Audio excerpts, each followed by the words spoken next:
Hi, it's Janine Turner, and welcome to day 13 of Front Porch Philosophy. Let's go retro. But you know what we love to do here at Front Porch Philosophy. What are we going to do? We're going to take a deep breath. Ready? Let's take a deep breath, shall we? Here we go. Isn't that wonderful? Just to take a deep breath. Imagine if you took 10 in a row, but we don't have time in this. But to take a deep breath. Hi, I'm Janine Turner. Welcome to Front Porch Philosophy. I am an actress and many other things, but I'm not a professional philosopher. But that doesn't mean that you and I cannot philosophize, does it?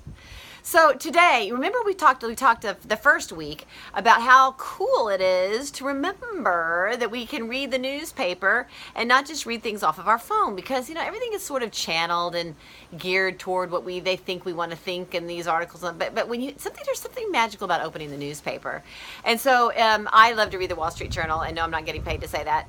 And the other day I read this, and I love Leonardo Da Vinci. I have a huge book, a picture book of Leonardo Da Vinci that's open on my table inside my house, and there's a new book by Mr. Isaacson called Leonardo Da Vinci, and I thought I'd share with you some of my stories about Leonardo Da Vinci.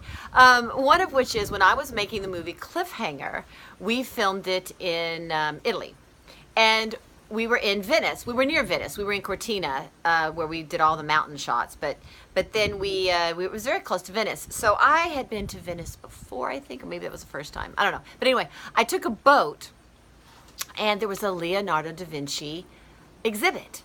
And I took this boat to the exhibit in the channels of Venice. It was very cool, actually.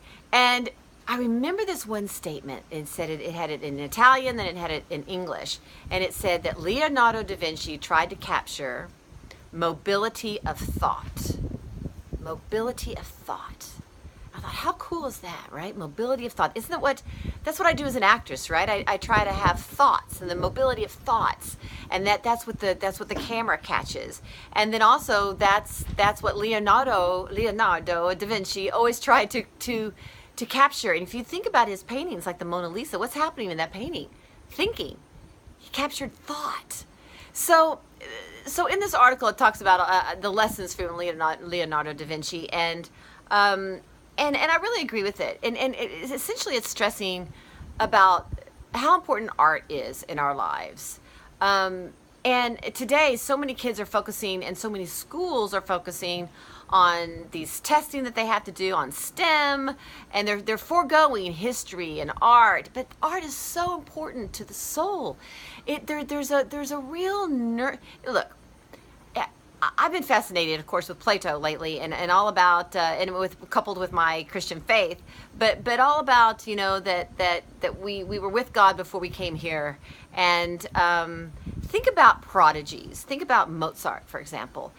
Is there any way Mozart? To me, Mozart is probably close to what happens in heaven and what one hears in heaven, because he was so young when he came and was this prodigy. I think prodigies give us such insight to what heaven's really like, to the eternal.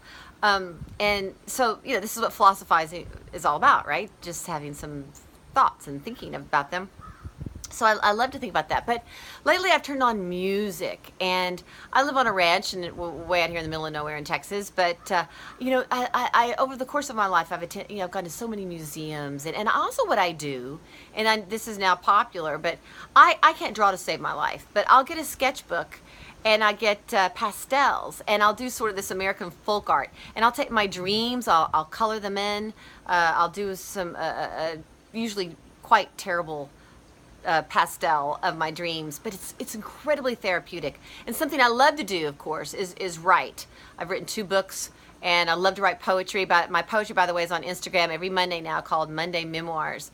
And I'll just take this journal that I have, and I'll just write out some poems, just whether they rhyme or whether they're good or bad, just taking my thoughts. And so I want to share that with you today about how important it is to make sure that we take the time to A, take a deep breath, B, turn off all that negative news, C, bring some art into your life.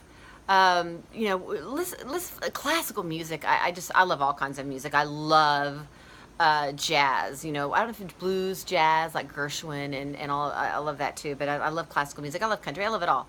But there's something about classical music too that's very, very inspiring. To crank it up really loudly and listen to it.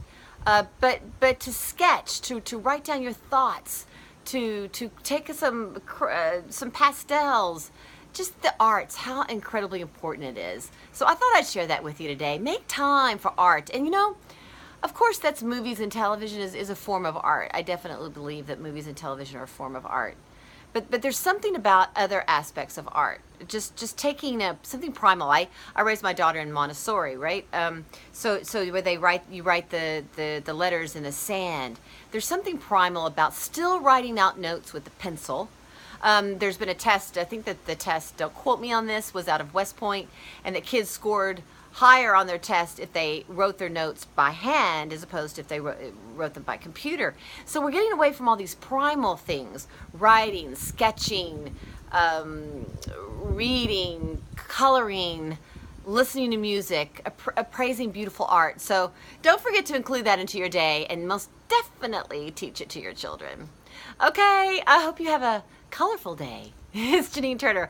I'll see you tomorrow for day 14 of Front Porch Philosophy.